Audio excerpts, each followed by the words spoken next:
It's a coming together of two different faiths and two different beliefs in support of the nation of Israel, and I think we should give ourselves all a round of applause for that. And with that, nice segue, Bryce, into inviting you to come up and speak on behalf of the Christian community. Good afternoon, everybody. Isn't this fantastic? Doesn't it send adrenaline through the blood? I can't remember being this excited since university, doing a similar thing in a similar place. I'm so grateful to see you all out here this afternoon. My name is Bryce Turner. I work for Christians for Israel, New Zealand. We are represented in about 50 countries around the world. But I'm also speaking in my role, albeit slightly unofficially, as one who sort of represents the various other Christian pro-Israel groups from up and down New Zealand.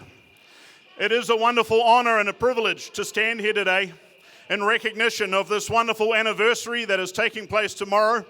We know that there are going to be significant things happening all over the world, and we pray that those things will be peaceful.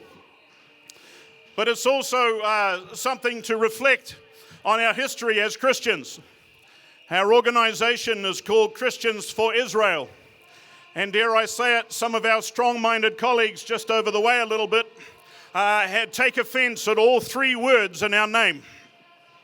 The fact that we are Christians, the fact that we stand for Israel, and the fact that we are for something and not just loudly about what we are against.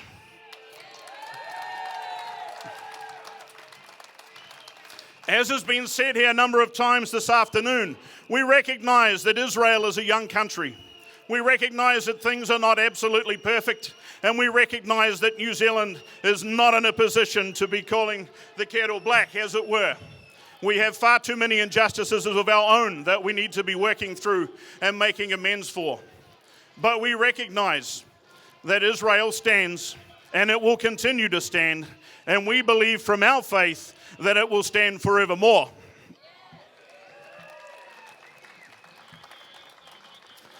Whilst our brothers and sisters over there are making an interesting challenge, and it is quite intimidating to speak up here, I'm so glad I live in a country where they can do that.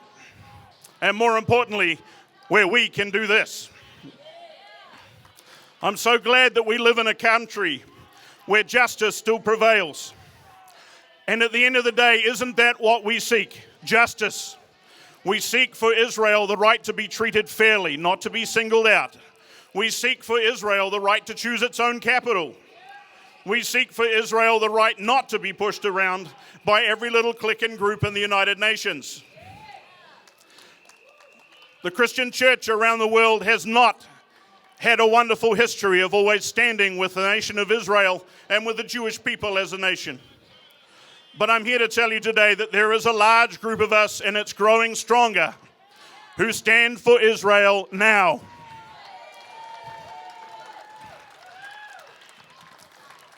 I am delighted to look around and see people here from so many different groups, Christian and Hindu, and I met some Baha'i folk earlier. Obviously, our Jewish brothers are here. So many people who recognize that this issue of Israel is far bigger than faith. This is about justice. I'm delighted too when I meet my brothers and sisters from the Jewish community that they greet me with that one simple word, shalom. I make no claims to being any good at Hebrew. I'm still working on it. But to greet somebody with a word that simply says peace says an awful lot. You'll notice at the moment there are flags flying from the highest point. Isn't it wonderful that up there we outnumber them? A couple of those are my boys. They too traveled last year with us to Israel. They stood on the ground, they saw for themselves, they asked the questions, they challenged what they were reading, they challenged what they were hearing in some parts of the media, and they realized that it simply wasn't true and it didn't stack up. So on behalf of Christians for Israel New Zealand, on behalf of the Christian pro-Israel groups up and down New Zealand, may we congratulate Israel on 70 years of independence.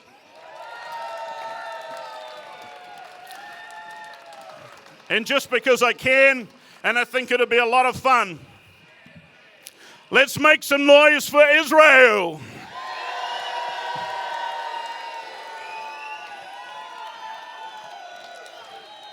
It is fun, isn't it? Final thoughts, folks. I don't like to be seen up here as advertising or promoting, but that's not what we hear about. But for those of you who get the New Zealand Herald or the Hawke's Bay paper or the Wellington Post, could I suggest you have a good read tomorrow? And you will see the rest of the Christian pro-Israel groups of New Zealand, including in particular Ebenezer and my colleagues from Flaxmere Community Church, standing loud and proud in support of Israel. Happy anniversary, Israel.